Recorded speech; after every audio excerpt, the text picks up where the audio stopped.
Comment un hélicoptère touristique survolant Manhattan peut-il soudainement s'écraser dans l'Hudson? Les images captées de l'accident nous révèlent des indices cruciaux et pourraient mettre en lumière une vulnérabilité présente sur de nombreux modèles d'hélicoptères. L'appareil impliqué est un Bell 206 à turbine, un modèle très répandu dans l'aviation civile commerciale. Cet hélicoptère était spécifiquement dédié au circuit touristique, offrant une vue imprenable sur la skyline new-yorkaise. À bord se trouvait Rodrigo Mendoza, sa femme et leurs 3 jeunes enfants. Mendoza occupait le poste de directeur exécutif chez Teknova, une multinationale influente dans divers secteurs technologiques. D'après les témoignages, la famille venait d'arriver le matin même à New York pour leurs vacances. Ils avaient décidé de commencer leur séjour par cette excursion aérienne. Le vol a débuté depuis l'héliport du sud de Manhattan, avec un survol rapproché de la Statue de la Liberté, avant de prendre de l'altitude et de se diriger vers le nord en longeant l'Hudson. Des vidéos circulent en ligne suggérant que l'hélicoptère présentait des comportements erratiques avant l'accident. Mais une analyse approfondie montre qu'il s'agit d'un appareil différent, possiblement filmé à un autre moment et dans un autre contexte. Les données GPS indiquent au contraire que l'itinéraire suivi était parfaitement standard pour ce type d'excursion touristique. Durant le vol, le pilote a maintenu des communications radio régulières, confirmant son altitude et sa position. Ranger direction sud 900, Lima direction sud 10, Ranger Steven 900. Ces communications sont typiques dans les espaces aériens congestionnés sans contrôle aérien direct, où les pilotes s'identifient principalement par leur type d'aéronef pour faciliter la reconnaissance par les autres appareils environnants. Aucune de ces communications ne laissait présager un quelconque problème. C'est en survolant la zone du tunnel Holland que l'hélicoptère a brutalement chuté. Aucun autre aéronef n'était à proximité immédiate, mais les vidéos capturées comportent des éléments techniques révélateurs pour comprendre l'enchaînement fatal des événements.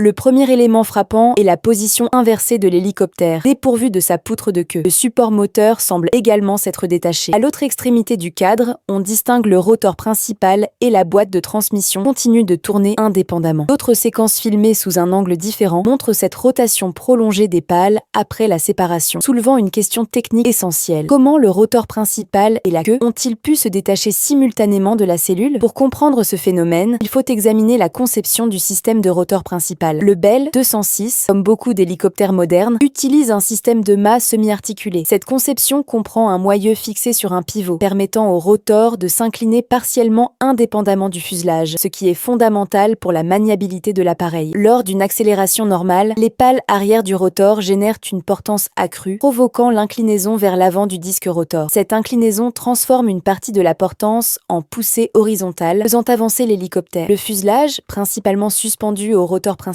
suit naturellement cette inclinaison. Dans des conditions normales, cette mécanique opère harmonieusement et de façon imperceptible. Sans entrer dans toutes les complexités techniques des systèmes de vol, ces bases permettent de comprendre le phénomène potentiellement responsable de cet accident, le mast bumping, ou heurt de mât. Cette condition dangereuse survient lorsque les rotors atteignent leur angle d'inclinaison maximale, amenant le moyeu à entrer en contact avec le mât.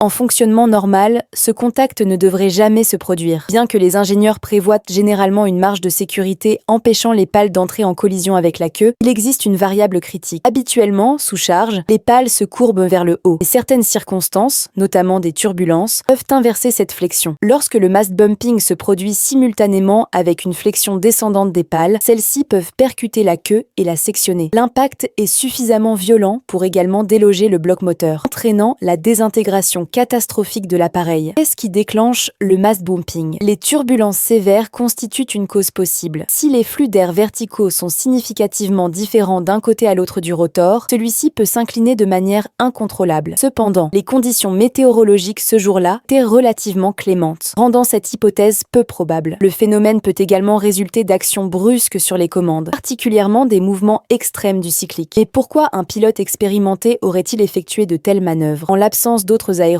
à proximité, une collision aviaire reste envisageable. L'incident rappelle l'amérissage miraculeux sur l'Hudson, où le commandant Sullenberger avait dû poser son Airbus après une collision avec des oies sauvages. La période actuelle correspond justement à une phase migratoire importante pour de nombreuses espèces d'oiseaux traversant la région new-yorkaise. La qualité des images disponibles est insuffisante pour confirmer cette hypothèse, mais elle reste plausible. Une observation intrigante concerne la flottaison de l'épave après l'impact. Cet hélicoptère, comme la plupart des appareils touristiques opérant à New York, était équipé de flotteurs d'urgence sur ses patins d'atterrissage. Ces dispositifs permettent aux hélicoptères confrontés à une défaillance technique d'amérir en relative sécurité. Certains systèmes peuvent même se déployer automatiquement en cas d'impact. Les images après l'accident montrent clairement ces flotteurs gonflés. Malgré la densité du trafic aérien dans cette zone, aucun autre pilote n'a été témoin direct de l'accident. Les communications d'urgence qui ont suivi illustrent la mobilisation immédiate des secours. Les dernières informations confirment malheureusement l'absence de survivants. Cette enquête reste en cours et je continuerai à vous informer des avancées significatives. Si cette analyse vous a captivé, n'hésitez pas à vous abonner à Focus Criminel pour découvrir nos enquêtes approfondies sur d'autres mystères aéronautiques et catastrophes inexpliquées. Activez la cloche de notification pour ne manquer nos prochaines analyses techniques.